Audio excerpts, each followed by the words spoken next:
గరుడ పురాణం రెండవ భాగం. గరుడ పురాణ వక్తృత శ్రోత్ర పరంపర విష్ణు స్వరూప వర్ణన. గరుడునికి పురాణ సంహిత వరదానం. శౌనకాది మహామునులు ఈ గరుడ మహాపురాణమును అమూలగ్రము వినాలని ఉందని అత్యంత ఉత్సుకతతో వేడుకోగా పరమ పౌరాణికుడైన సూత మహర్షి ఇలా ప్రవచించసాగాడు. బదరికాశ్రమంలో ఒకనాడు వ్యాసమునీంద్రులు పరమాత్మ ధ్యానంలో ఉండగా గమనించి నేనక్కడే ఆయన ఆసన సమీపంలోనే నేలపై కూర్చుండిపోయాను. ఆయన కనులు తెరవగానే ప్రణామం చేసి ఇలా ప్రార్థించాను. గురుదేవా, మీరు పరమేశ్వరుడు భగవానుడనైన శ్రీహరి స్వరూపాన్ని జగత్ సృష్ట్యాదులని నాకు బోధించండి. మీరింతసేపు ఆ పరమపురుషుని ధ్యానంలోనే ఆయనను దర్శించగలిగారని కూడా నాకు అవగతమైనది అన్నాను. ఈలోగా మిగతా శిష్యులు కొందరు మునీంద్రులు అక్కడకు చేరారు. వ్యాసమహర్షి మాతో, నాయనలారా, నాకు ధ్యానంలో గోచరించేది శ్రీ మహావిష్ణువే. ఆయన గూర్చి చెప్పగలవాడు చతురాననుడు బ్రహ్మదేవుడే. ఆయన నాకు అనుగ్రహించిన గరుడ పురాణాన్ని మీకు చెప్పడానికి ప్రయత్నిస్తాను. ఒకమారు నారదుడు, దక్ష ప్రజాపతి, భృగు మహర్షి, నేను సత్యలోకానికి వెళ్ళాము. ఆది బ్రాహ్మణుడు, గురువులకే గురువు, సృష్టికర్త అయిన ఆ దేవదేవునికి ప్రణామము చేసి, హే దేవేశ, సర్వ వేదసారము సర్వజ్ఞాన పారము మీరే, మాకు సారతత్వాన్ని అనుగ్రహించండి అని ప్రార్థించాం. సర్వశాస్త్ర సారభూతము గరుడ పురాణము ప్రాచీన కాలంలో శ్రీ మహావిష్ణువు నాకు, శివునికి, అన్ని దేవతలకు దీనిని వినిపించాడు అంటూ బ్రహ్మ ఆ సందర్భాన్ని ఇలా వివరించాడు. ఒకమారు ఇంద్రాది దేవతలతో కలిసి శివదర్శనానికై నేను కైలాసానికి వెళ్ళాను. అక్కడ పరమశివుడు పరమ భక్తితో ఎవరినో ధ్యానించడం చూసి ఆశ్చర్యపోయాను. ఆయన కనులు తెరచి మమ్ము చూడగానే ప్రణామం చేసి, హే సదాశివ, మీరు ఇంకొక దేవుని ధ్యానిస్తున్నట్లు మాకు అనిపించింది. మీకంటే గొప్ప దేవుడు వేరొకరున్నారని మాకింతవరకు ఎవరూ చెప్పలేదు. మీరే ధ్యానించదగ్గ పరమదేవత స్వరూపమంటే మమ్ము కరుణించి ఆ పరమ సారతత్వాన్ని మాకు అనుగ్రహించండి అని అడిగాను. బ్రహ్మాది దేవతలారా, నేను సర్వ ఫలదాయకుడు, సర్వవ్యాపి, సర్వరూపుడు, సర్వ ప్రాణి హృదయవాసి పరమాత్మ సర్వేశ్వరుడు నగు విష్ణు భగవానుని సదా ధ్యానిస్తుంటాను. బ్రహ్మదేవ, ఆ స్వామి ఆరాధనలో భాగంగానే ఎల్లవేళలా భస్మాన్ని జటాన్ని ధరించి నిరంతర వ్రతాచరణ నిరతుడనై ఉంటాను. ఎవరైతే సర్వవ్యాపకుడు, అద్వైతుడు, జయశీలుడు, నిరాకారుడు, సాకారుడు, పద్మనాభుడు, నిర్మల విశుద్ధ పరమహంస స్వరూపుడు అయి ఉండి తాను వెలుగుతూ విశ్వాన్ని వెలుగుస్తున్నాడో ఆ పరమేశ్వర భగవానుడైన శ్రీహరిని నేను ధ్యానిస్తున్నాను. ఈ విష్ణు సారతత్వాన్ని ఆయన వద్దకే పోయి తెలుసుకోవాలి పదండి అన్నాడు పరమేశ్వరుడు. ఆయన ఇంకా ఇలా చెప్పాడు. సంపూర్ణ జగత్తంతా ఆయనలోనే ప్రళయకాలంలో ప్రవేశిస్తుంది. అందుకే మీతో నాతో సహా అందరికీ శరణ్యుడాయనే. నేను ఆయన చింతనలోనే మగ్నుడనై ఉంటాను కాబట్టి మీకు జ్ఞానిగా గోచరిస్తున్నాను. ఒకే సూత్రంలో గుర్చబడిన మనులలాగా మనమంతా సత్వరజస్త గుణములతో సహా ఆ సర్వేశ్వరుని యందే ఉన్నాము. సహస్రముఖుడు, సహస్రాధి, కభుజుడు, సూక్ష్మత కన్నా సూక్ష్ముడు, స్థూలత కన్నా స్థూలుడు, గురువులలో ఉత్తముడు, పూజ్యులలో పూజ్యతముడు, శ్రేష్ఠులకే శ్రేష్ఠుడు, సత్యాలలో పరమసత్యం, సత్యకర్ముడు, పురాణాలలో స్తుతింపబడు పురాణ పురుషుడు, ద్విజాతీయులలో బ్రహ్మణోత్తముడు, ప్రళయకాలంలో సంరక్షకునిగా కీర్తింపబడ్డ వాడనగు ఆ పరమ ఉపాస్యునే నేను ఉపాసిస్తున్నాను. సత్ అసత్ రూపాలకు అవల సత్యస్వరూపుడై ఏకాక్షర ప్రణవానికి మూలమై దేవ యక్ష రాక్షస నాగ గణాలచే అర్చింపబడు విష్ణువునే నేను అర్చిస్తాను. కొలనిలో చిన్న చిన్న చేపలు కదలాడుతున్నట్లు ఈ జగాలన్నీ మనతో సహా ఆ విశ్వరూపునిలోనే కదలాడుతుంటాయి. ముఖంలో అగ్ని, మస్తకంలో ద్యులోకం, నాభిలో ఆకాశం, చరణాలపై భూమి, కన్నులలో సూర్యచంద్రులు గల విశ్వరూపం అయినది. ఉదరంలో స్వర్గం, మధ్యలోకం, పాతాళం, భుజాలలో సమస్త దిశలు, ఉచ్ఛ్వాసంలో వాయువు, కేశపుంజంలో మేఘాలు, అంగ సంధులలో నదులు, కుక్షిలో సముద్రాలు ఎవరికైతే నిలిచి ఉంటాయో ఆ విశ్వరూపుడే నాకు దేవుడు. జగత్తునకు ఆది అయిన అనాది తత్వ మాయనిది అట్టి నారాయణునికి నమస్కారం. ఏ పురాణ పురుషుని నుండి సర్గ ప్రతిసర్గ వంశ మన్వంతర వంశానుచరితలు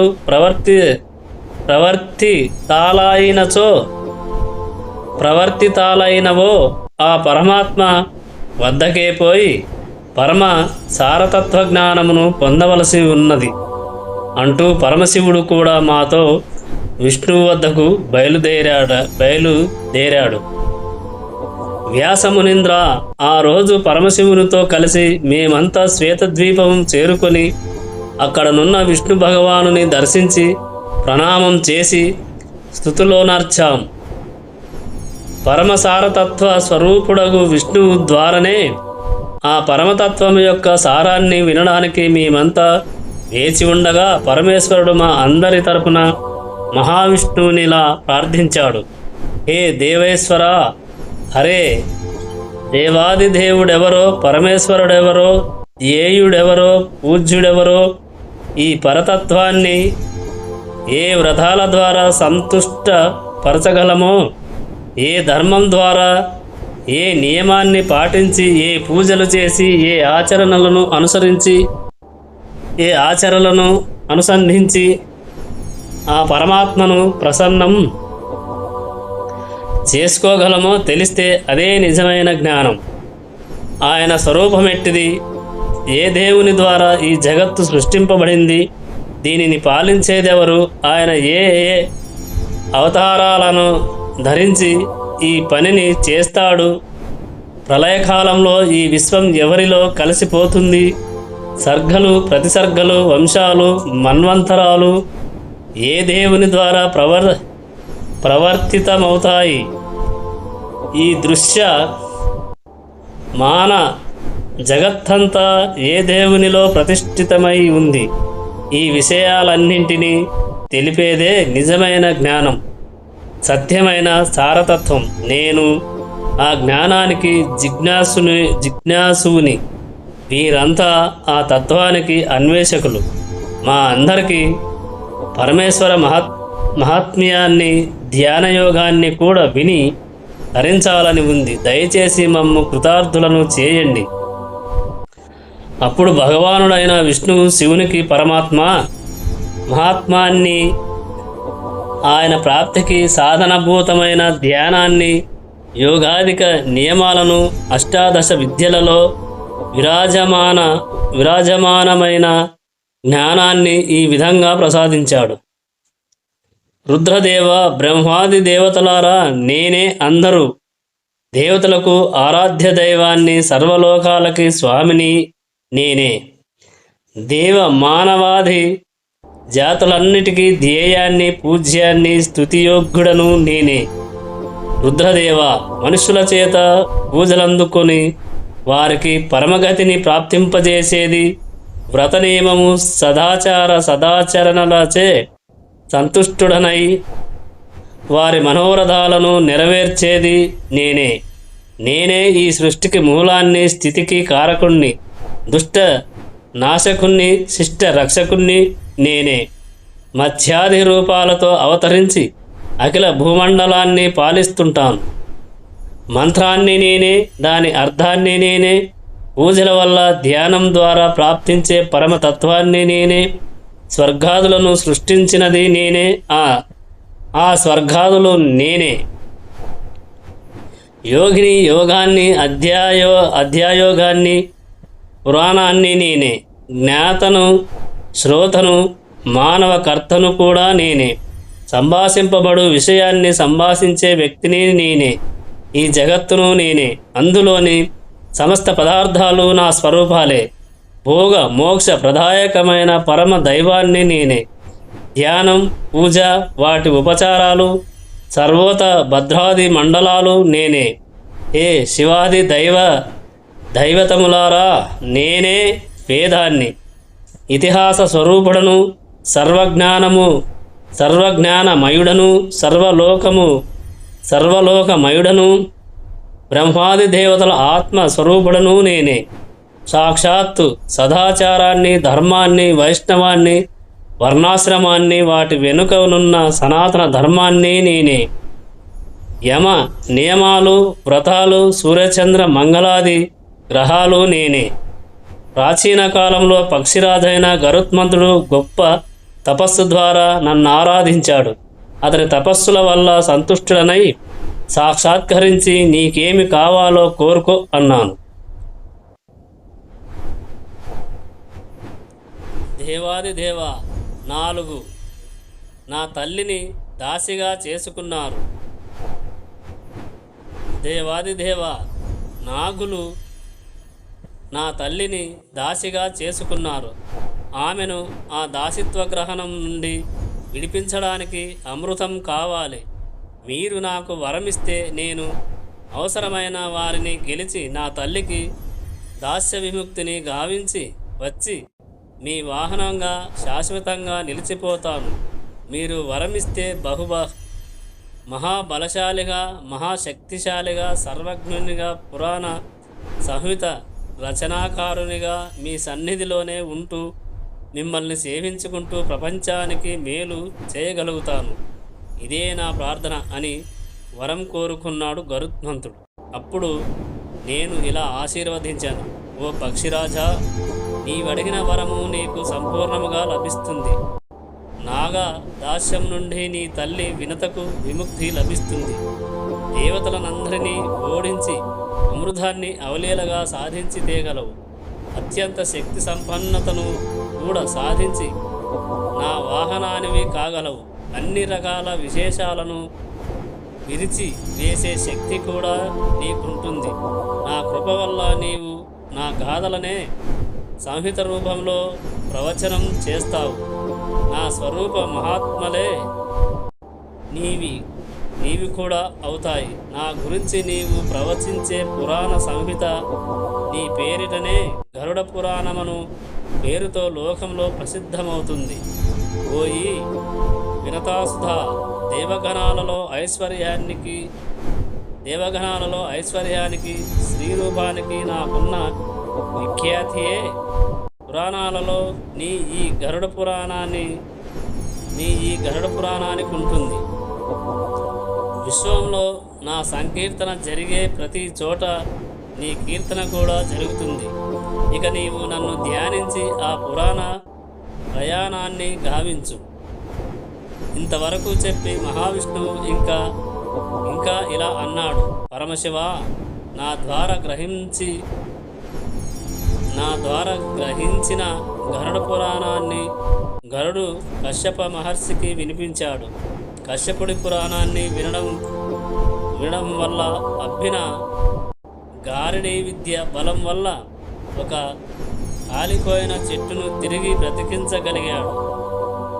గరుడు కూడా ఈ విద్య ద్వారా ఆయనకే ప్రాణులను పునర్జీవితులను చేశాడు. యక్షిం ఓం ఊం స్వహ అనే మంత్రాన్ని జపిస్తే గారుడి పరావిద్యను పొందే యోగ్యత లభిస్తుంది. రుద్రదేవ, నా స్వరూపంచే పరిపూర్ణమైన గరుడుని జ్ఞానం ముఖం ద్వారా వెలువడిన గరుడ మహాపురాణాన్ని మీరు వినండి.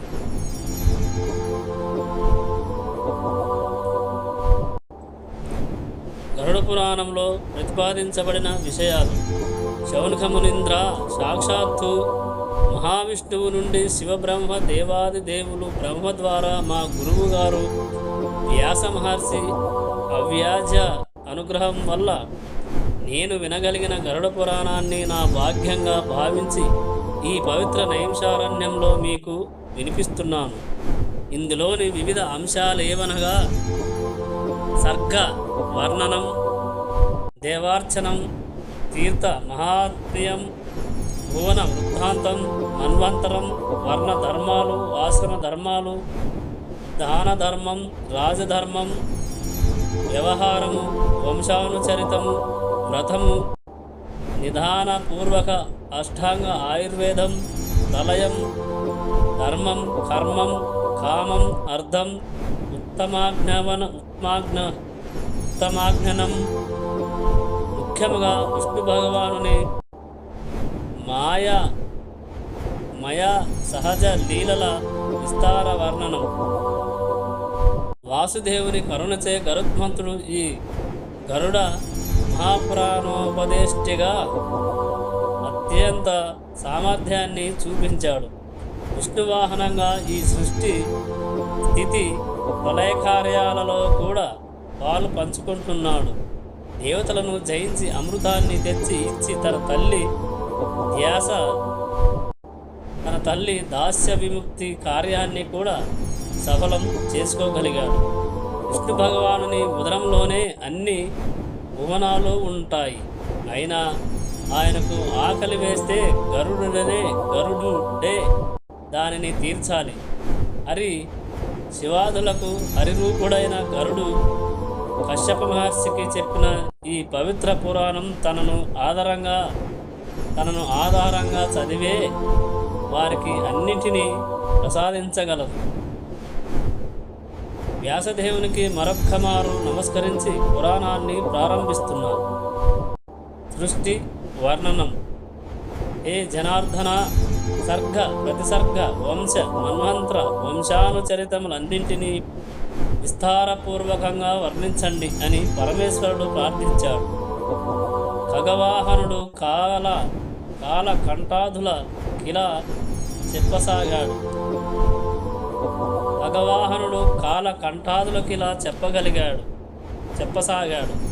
పరమేశ్వర, సర్గాదులతో పాటు సర్వ పాపాలను నశింపజేయు సృష్టి స్థితి ప్రళయ స్వరూపమైన విష్ణు భగవానుని సనాతన క్రీడను కూడా వర్ణిస్తాను, వినండి. నారాయణ రూపంలో ఉపాసింపబడుతున్న ఆ వాసుదేవుడే ప్రకాశ స్వరూపుడైన అనగా కనబడుతున్న పరమాత్మ, పరబ్రహ్మ, దేవాదిదేవుడు. సృష్టి స్థితిలయాలకు కర్త ఆయనే. ఈ దృశ్యమైన జగత్తంతా ఆయన వ్యక్తమైన స్వరూపమే. ఆయనే కాలరూపుడు, పురుషుడు, బాలురు. బొమ్మలతో క్రీడించినట్లాయన లోకంతో క్రీడిస్తాడు. ఆ లీలలను వర్ణిస్తాను, వినండి. అంటే ఇవన్నీ నా లీలలే.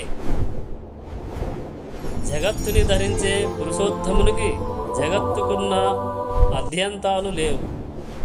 ఆయన నుండి ముందుగా అవ్యక్తమైనవి జనించగా వాటి ఆత్మ ఉత్పత్తి అవుతుంది. అవ్యక్త ప్రకృతి నుండి బుద్ధి, బుద్ధి నుండి మనస్సు, మనస్సు నుండి ఆకాశం, ఆకాశం నుండి వాయువు, వాయువు నుండి తేజం, తేజం నుండి జలం, జలం నుండి పృథ్వీ పుట్టాయి. పరమేశ్వర, దీని తర్వాతనొక బంగారు గుడ్డు పుట్టింది. పరమాత్మ స్వయంగా అందులో ప్రవేశించి సర్వప్రథమంగా తానొక శరీరాన్ని ధరిస్తాడు. ఆయనే చతుర్ముఖ బ్రహ్మ రూపాన్ని ధరించి రజోగుణ ప్రధానమైన ప్రవృత్తితో బయటకు వచ్చి ఈ చరాచర విశ్వాన్ని సృష్టి చేశాడు. దేవ, అసుర, మనుష్య సహితమైన ఈ సంపూర్ణ జగత్తు ఆ అండంలోనే ఉంటుంది. ఆ పరమాత్మయే స్వయం స్రష్టయగు బ్రహ్మరూపంలో ప్రపంచాన్ని సృష్టిస్తాడు. విష్ణు రూపంలో దాన్ని ఆలన పాలన చూసుకుంటాడు. కల్పాంతకాలంలో రుద్ర రూపంలో దానిని సంపూర్ణంగా లయింపజేస్తాడు. సృష్టి సమయంలో ఆ పరమాత్మయే వరహారూపాన్ని ధరించి జలమగ్నమైన భూమిని తన కొమ్ముతో తేల్చి దద్ధరిస్తాడు. శంకరదేవ, ఇక దేవాదుల సృష్టి యొక్క వర్ణనను సంక్షిప్తంగా తెలియజెప్తాను. అన్నింటికన్నా ముందు ఆ పరమాత్మ నుండి మహాతత్వం సృష్టింపబడుతుంది. రెండవ సర్గలో పంచతన్మాత్రల అనగా రూప, రస, గంధ, స్పర్శ, శబ్దముల ఉత్పత్తి జరుగుతుంది. దీన్నే భూతసర్గ అంటారు. వీటి ద్వారానే పంచమహాభూతములైన నేల, నీరు, నిప్పు, గాలి, నింగి సృష్టింపబడతాయి. మూడవది వైఖారిక సర్గ. కర్మేంద్రియాలు, జ్ఞానేంద్రియాలు ఈ దశలోనే పుడతాయి కాబట్టి దీనిని ఐంద్రిక సర్గయని. బుద్ధి దశ కూడా ఇదే అవుతుంది కాబట్టి దీన్ని ప్రాకృత సర్గయని కూడా అంటారు. నాలుగవది ముఖ్య సర్గ. పర్వతాలు, వృక్షాలు మానవ జీవనంలో ముఖ్య పాత్రను పోషించాలి. అవి సృష్టింపబడే సర్గ కాబట్టి దీనికి ఆ పేరు వచ్చింది. ఐదవది తిర్యక్ సర్గ. పశుపక్షాదులు ఈ సర్గలో పుడతాయి. తరువాత ఆరవ సర్గలో దేవతలు, 7వ సర్గలో మానవులు సృష్టింపబడతారు. వీటిని క్రమముగా ఊర్ధ్వ శ్రోత, ఆర్వాక్ శ్రోత సర్గలంటారు. దేవతల కడుపులో పడిన ఆహారం పైకి, మానవులది క్రిందికి చరిస్తాయి. 7వ సర్గ మానుష సర్గ. 8వది అనుగ్రహ నామకమైన సర్గ. ఇది సాత్విక తామసిక గుణ సంయుక్తం. ఈ 8 సర్గలలో 5 వైకృత్యాలని, 3 ప్రకృత సర్గలని చెప్పబడుతున్నాయి. అయితే 9వదైన కౌమార నామక సర్గలో ప్రాకృత వైకృత సృష్టులు 2 చేపడతాయి. బుద్ధాది దేవతలారా, దేవతల నుండి స్థావరాలు వరకు 4 ప్రకారాలు సృష్టి జరుగుతుంది. సృష్టి చేసేటప్పుడు బ్రహ్మ నుండి ముందుగా మానసపుత్రులు ఉత్పన్నులయ్యారు. తర్వాత దేవ, అసుర, పితృ, మనుష్య సర్గ చతుష్టయం వచ్చింది. అప్పుడు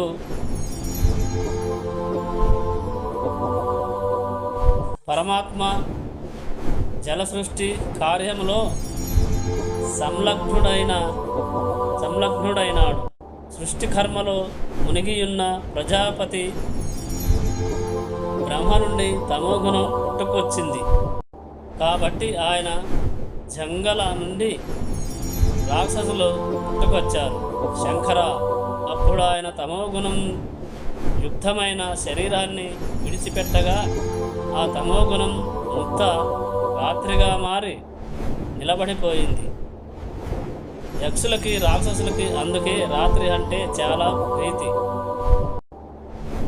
తరువాత బ్రహ్మ యొక్క సత్వగుణ మాత్ర వల్ల ఆయన ముఖం నుండి దేవతలు ఉద్భవించారు. తరువాత ఆయన సత్వగుణ యుక్తమైన శరీరాన్ని కూడా విడనాడగా దాని నుండి పగలు పుట్టింది. దేవతలకు పగలు ప్రీతిపాత్రం. తరువాత బ్రహ్మ యొక్క సాత్విక శరీరం నుండి పితృగణాలు ఉద్భవించాయి. బ్రహ్మ ఆ సాత్విక శరీరాన్ని వదిలిపోయినప్పుడు అది సంధ్యగా మారింది. ఈ సంధ్య పగటికి రాత్రికి మధ్య వచ్చే సమయం. తదనంతరం బ్రహ్మ యొక్క రజోమయ శరీరం నుండి మానవులు పుట్టారు. ఆయన ఆ శరీరాన్ని పరిత్యజించినప్పుడది జ్యోత్స్న అనగా ప్రభాతకాలంగా మారింది. అదే ఉదయ సంధ్య. ఈ రకంగా జ్యోత్స్న, పగలు, సంధ్య, రాత్రి అనేవి బ్రహ్మ శరీర సంభూతాలు.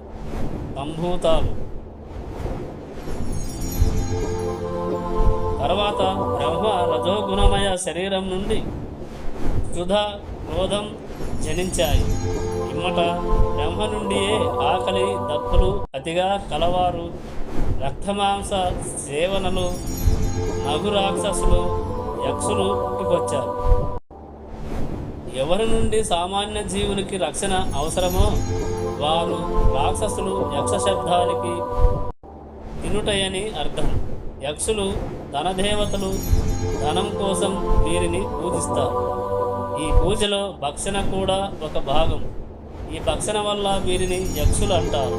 అటు పిమ్మట బ్రహ్మకేశాల నుండి సర్పాలు, క్రోధం నుండి భూతాలు పుట్టినవి. చురుకైన కదలికలను తర్పణమంటారు. అది కలవి సర్పాలు. తర్వాత బ్రహ్మలో కలిగిన క్రోధ గుణవాసన పాములకు తగిలింది. అందుకే వాటికి క్రోధం ఎక్కువ. తరువాత బ్రహ్మ నుండి పాట పాడుతూ నాట్యమాడుతూ కొన్ని ప్రాణులు నిర్గమించాయి. ఆడేవారు గంధర్వులు కాగా ఆడేవారు అచ్చరలయ్యారు. తరువాత ప్రజాపతి అయిన బ్రహ్మ వక్షస్థలం నుండి స్వర్గము, ద్యూలోకం పుట్టాయి. ఆయన ముఖం నుండి అజము అనగా మేక, ఉదరం నుండి గోవు, పార్శ్వల నుండి ఏనుగు, గుర్రము, మహిషము, ఒంటె, తోడేలు జాతులు పుట్టినవి. ఆయన రోమాల నుండి ఫల, పుష్ప, ఔషధ జాతి వృక్షాలు ఉద్భవించాయి. తరువాత 7 రకాల జంతువులు పుట్టాయి.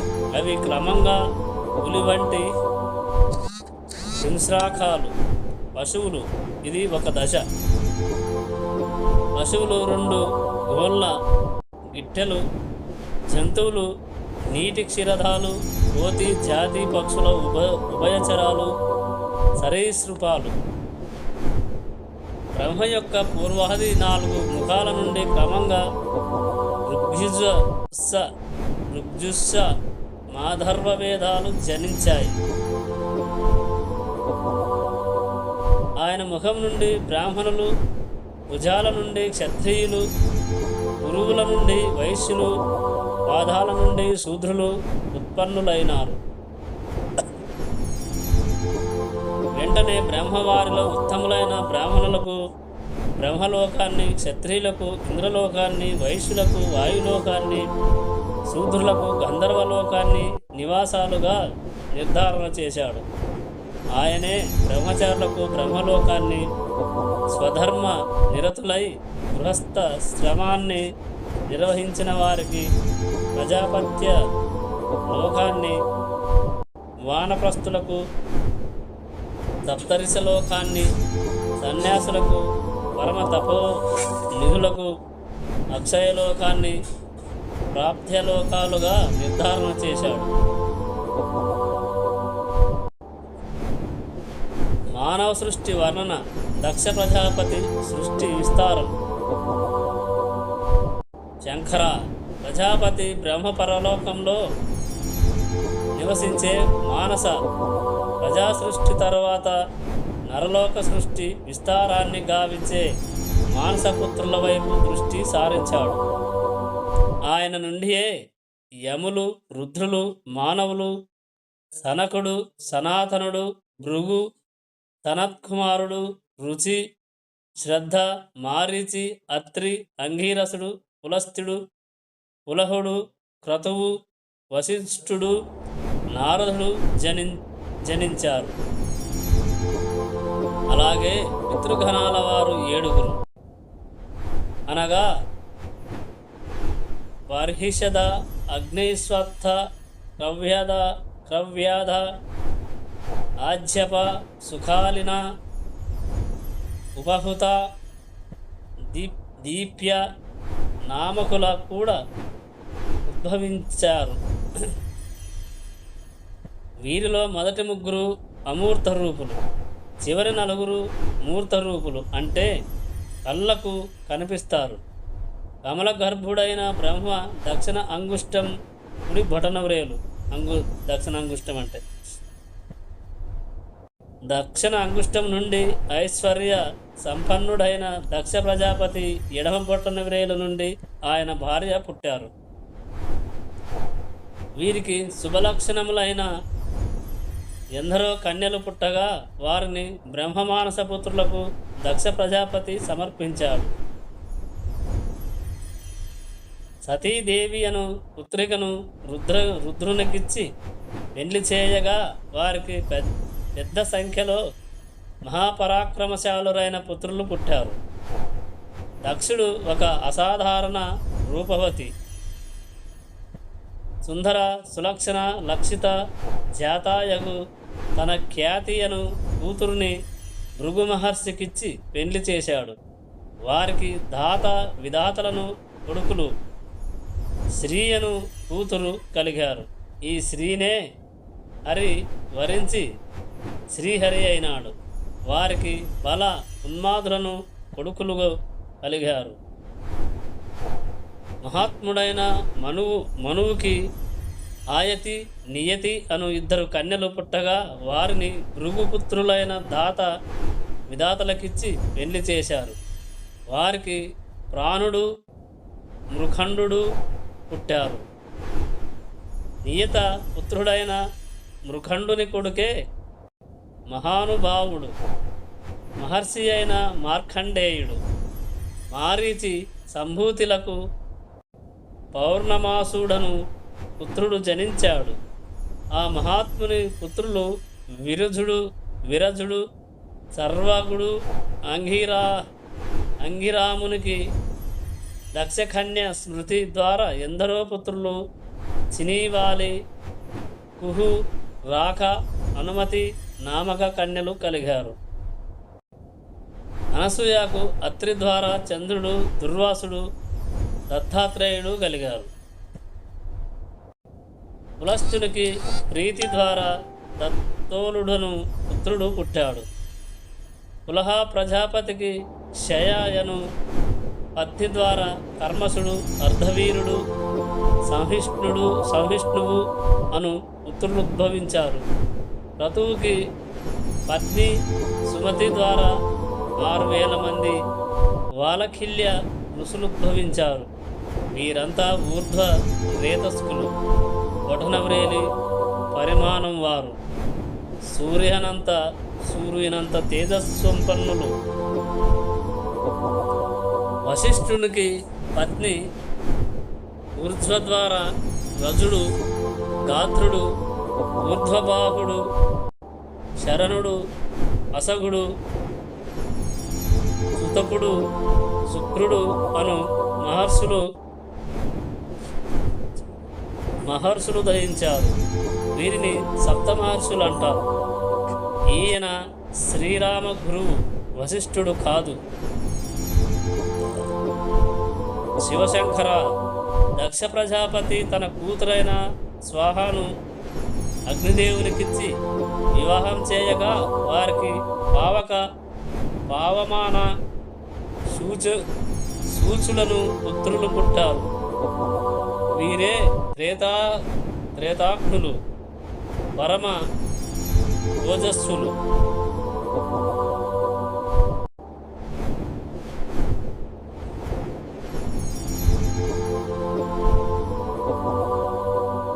దక్ష కన్య అయిన స్వదకుమేన వైతరణియను కూతుళ్ళు పుట్టారు. వారు బ్రహ్మవాధీసులు. మేనాకు హిమవంతుని ద్వారా మైనాకుడను పుత్రుడు గౌరీనామంతో ప్రసిద్ధి చెందిన పార్వతీదేవియను కన్య జన్మించారు. ఈమెయే పూర్వజన్మలో సతీదేవి. అప్పుడు బ్రహ్మయే స్వయంగా తనంతటి వాడనై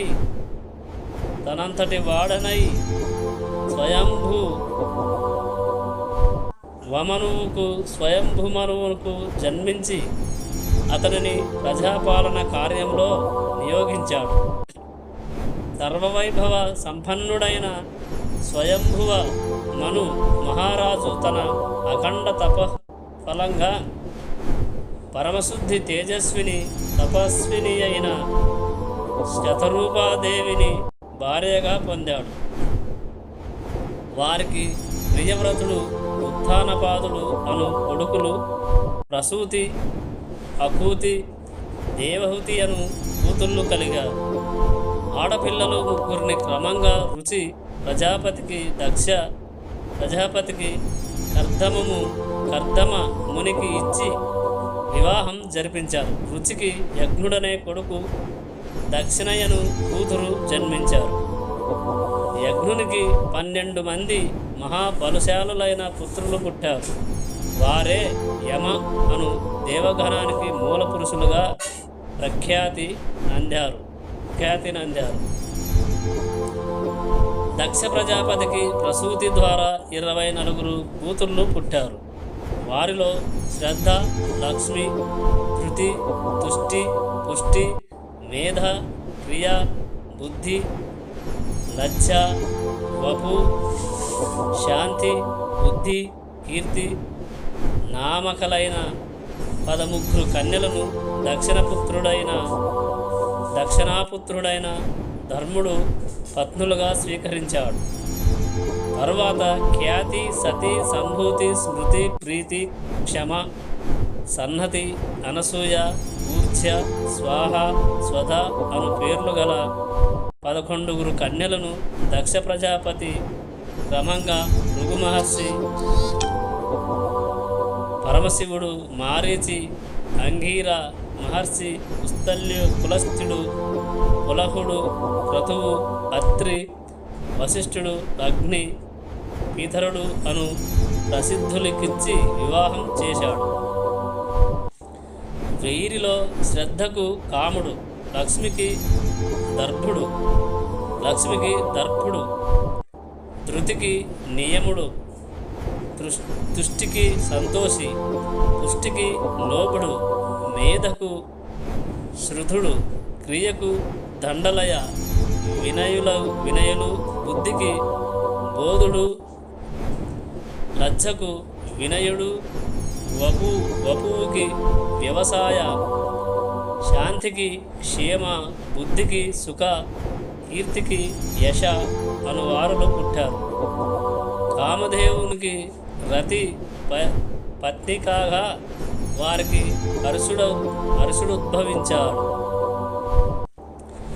కొంతకాలానికి దక్ష ప్రజాపతి అశ్వమేధ యాగాన్ని చేసి శివుని, సతిని తప్ప ఇతర బంధువులందరినీ ఆహ్వానించాడు. తండ్రి పిలవకపోయినా ఆ యజ్ఞానికి విచ్చేసిన సతి తన తండ్రి తిరస్కారాన్ని, తనకు జరిగిన అవమానాన్ని తట్టుకోలేక ఆ దక్షయజ్ఞ వాటికలోనే ప్రాణత్యాగం చేసింది. ఆ సతియే మరుసటి జన్మలో హిమవత్పుత్రిక పుట్టి పరమశివుని చేపట్టి గణేశునికి, దేవసేనానికి తల్లి అయి లోక ఆరాధ్య అయింది. అక్కడ దక్షయజ్ఞంలో తన సతి బలైపోయినందుకు క్రుద్ధుడైన భృంగీశ్వర పినాకపాణి శంకర భగవానుడు దిగివచ్చి ఆ యజ్ఞాన్ని ధ్వంసం చేసి దక్షుని మానవునిగా ధ్రువవంశంలో పుట్టమని శపించాడు. ధ్రువవంశం దక్ష సంతతి. శివాది దేవతలారా, ఉత్తనపాదునికి 2 భార్యలు, సురుచి, సునుతి. వారిలో సురుచికి ఉత్తముడు, సునుతికి ధ్రువుడు పుట్టారు. వారిలో ధ్రువుడు చిన్నతనంలోనే నారద మహర్షి కృప వల్ల ప్రాప్తించిన ఉపదేశానుసారం దేవాది దేవుడైన జనార్దనును ఆరాధించి ఆయన దర్శన భాగ్యాన్ని పొందాడు. ఆ తర్వాత పెద్ద కాలం పాటు మహారాజుగా మనిషిగా బాధ్యతలను నిర్వర్తించి దేహాంతంలో విశ్వంలోనే కాంతివంతమైన నక్షత్రంగా ఉత్తమ స్థానంలో నిలిచాడు. ధ్రువుని కొడుకు శ్లీష్ఠుడు. ఆ తర్వాత ఆ వంశంలో పరంపరగా ప్రాచీన బర్హి, ఉదారాది, దివంజయుడు, రిపుడు, చాక్షుషుడు, రురు, అంగుడు, వేణుడు రాజ్యం చేశారు. ఈ వేణుడు నాస్తికుడు, ధర్మభ్రష్టుడు, పొగరబోతు, మహర్షులను పూజ్యులను దారుణంగా అవమానించేవాడు. దేశం పాడైపోతుండడంతో మరో దారి లేక మహర్షులంతా కుశాఘాతాలతో వానిని చంపేశారు. రాజ్యం అరాచకం కాకుండాను విష్ణుమానసపుత్రుని కోసము ప్రయత్నాలు చేయసాగారు. ముందు వేణుని శరీరం కాస్త వెచ్చగా ఉండగానే అతని ఊరు భాగాన్ని మంత్ర సహితంగా మంథనం చేయగా ఒక పుత్రుడు దహించాడు. అతడు నల్లగా అతి చిన్న పరిమాణంలో ఉండడంతో అతనిని ఇక్కడే ఉండు అనే భావంతో నిషిధ అన్నారు. ఈ శబ్దం వల్ల అతని పేరు నిషాదుడుగా స్థిరపడిపోయింది. అనంతర కాలంలో అతడు కొండల మీదికి వెళ్ళిపోయాడు. తరువాత మునులంతా కలిసి తమ తపశ్శక్తిని వినియోగించి శ్రీహరిని జపిస్తూ వేణుని కుడి చేతిని మధించగా అందు నుండి విష్ణువే పృథునామంతో అవతరించాడు. ఆయన ప్రజానురంజకమైన పరిపాలనను చేయడమే కాక వారి కోసం పృథ్వీని ఇతికి సమస్త ద్రవ్యాలను రాబట్టి ప్రజలను ఐశ్వర్యవంతులను చేశాడు. పృథువు తర్వాత వంశానుగతంగా అంతరార్ధానుడు, అవిర్ధానుడు, ప్రాచీన బర్హి రాజులయ్యారు. ఈ ప్రాచీన బర్హీల వలన సముద్రపుత్రి అయిన సాముద్రిని పెండ్లాడి 10 మంది పుత్రులను కన్నాడు. వారందరూ ప్రాచేతస నామంతో ప్రసిద్ధులై ధనుర్వేదంలో నిష్ఠాతులై లోకంలో ధనురార్థాలను తయారు చేశారు. ధర్మాచరణ నిరతులై ప్రజలను కాపాడారు. తరువాత 10,000 సంవత్సరాల పాటు నీటి అడుగున కఠోర తపస్సు చేసి తత్ఫలితంగా ప్రజాపతి పదవిని వరప్రసాది అయిన మారిషయను దివ్య స్త్రీని భార్యగాను పొందారు. జీవుని చేత శపింపబడిన దక్షుడు ఈ మారిషకే కొడుకుగా పుట్టాడు. దక్షుడు ముందు 4 రకాల మాంసపుత్రులను సృష్టించాడు. కానీ శివుని శాపం వల్ల వారు అభివృద్ధి చెందలేదు. అప్పుడు దక్ష ప్రజాపతి స్త్రీ పురుష సంయోగంపై ఎక్కువగా దృష్టిని పెంచవలసి వచ్చింది. ఆయన వీరన ప్రజాపతి కూతురైన ఆసక్తి అను సుందరిని పెండ్లాడి 1000 మంది పుత్రులను కన్నాడు. కానీ వారంతా నారద మహర్షి ఉపదేశం మేరకు గృహస్థ జీవన విముఖులై పృథ్వీ యొక్క హద్దులను చూసి వస్తామని పోయి మరి రాలేదు. దక్షుడు మరలా 1000 మంది పుత్రులను కని సృష్టిని కొనసాగించారు. వారు శబలాశ్వ నామంతో ప్రసిద్ధులయ్యారు. కానీ వారు నారదుని బోధనలను విని సన్యాసులైపోయారు. ఈ మారు దక్షుడికి కోపం పట్టలేక నారదుని మార్ధ్యలోకంలో జనించాలని శపించాడు. అందువల్ల నారదుడు కశ్యపపుత్రునిగా పుట్టవలసి వచ్చింది.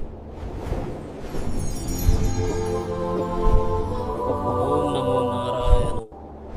ఈ వీడియో ఇంతటితో ముగిస్తున్నాం. ఈ రోజుతో వీడియో లెంత్ ఎక్కువ అవుతుంది. ఓం నమో నారాయణ. జై శ్రీరామ్.